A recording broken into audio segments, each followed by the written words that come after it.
हवेच आधी कसं चाललंय लॉंग डिस्टन्स आधी मॅरेज? मस्त. आधी एकदम मस्त. काय लाँग डिस्टन्स आता सवय झाली आहे लाँग डिस्टन्स. आता हे टेन्शन आहे, की तो जेव्हा सोबत येईल तेव्हा एकत्र राहायला काय प्रॉब्लेम्स येणार आहेत.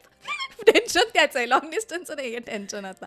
आणि म्हणजे ना सगळेच जण बोलतात रसिका, की अजिबात सोपं नसतं लाँग नाही, डिस्टन्स नाही. मॅरेज सांभाळणं. कारण तुमचे इमोशन्स जे काही आहेत एकमेकांबद्दलचे ते व्यक्त करायचं माध्यम इज फोन किंवा चॅट, राईट? त्या पलीकडे काहीच नाही. व्हिडिओ कॉल्स व्हिडिओ कॉल्स सतत. हो. आणि म्हणजे खरंच कठीण आहे. मी इमॅजिनही करू नाही शकत ते. पण मला सांग तू कसं एवढं 5 वर्ष होतील तुझ्या लग्नाला, हो, राईट? का हो, हो. झाली आहेत?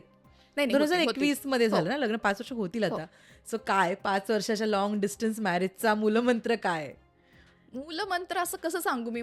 मला एवढंच वाटतं, की आमची फ्रेंडशिप काय म्हणा किंवा रिलेशनशिप काय म्हणा किंवा marriage, everything was long distance only. हम्म. त्यामुळे साधारण एक सवय पण होती आणि द थिंग इज की आम्ही दोघंही ना एकमेकांबद्दल अत्यंत जास्त सेक्युअर आहोत. वाह!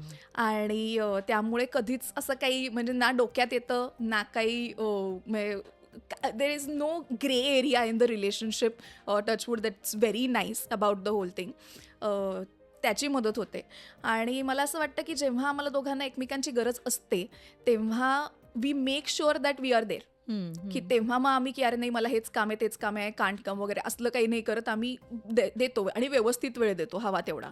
प्लस आम्ही व्हिडिओ कॉलवर सतत बोलत असतो गं म्हणजे ऑलमोस्ट बरा म्हणजे तो उठल्यापासनं ते मी झोपेपर्यंत असं जे काही ते उलटं सुलटं हो, वेळेचं जे हो. गणित आहे सगळं ते होऊन सुद्धा आम्ही खूप बोलत असतो एकमेकांशी. आणि द थिंग इज की he also knows that he is my go to person, I am his go to person. So एक जो बेस्ट फ्रेंड असतो आपला म्हणजे obviously you know any hmm. Like happy couple knows this की that's the first person की त्याच्याशी तुम्हाला जाऊन तुम्हाला सांगायच्या असतात सांगायचं. सगळ्या गोष्टी. याह!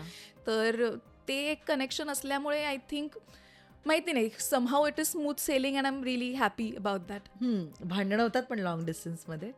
भांडणं असं नाही आता काय लहान छोटे-मोठं. थोडी यार भांडणं करायला वाह! मतभेद होतात मतभेद. Obviously. The thing is also you know I तर मी आधी पण मी माझ्याबद्दल म्हणेन की I am very easy going in अ वे.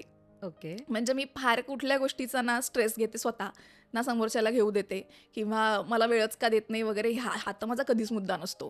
कारण मला स्वतःची सॉर्टेड. स्पेस प्रचंड जास्त आवडते. वॉव! म्हणजे कधी वेळेचा विषय निघाला असतो तो त्याच्याकडनं निघतो तो माझ्याकडनं नाही निघत हं. असं काहीतरी आहे. त्यामुळे आय थिंक नाही तसं सॉर्टेड आहे म्हणजे आय डोंट थिंक सो तसे काही इश्यूज आहेत वाह! अजिबातच. मस्त आहेत पण हे विचार. नाही तर आपण खूप प्रेशर घेतो ना या गोष्टीचं, की अरे बापरे!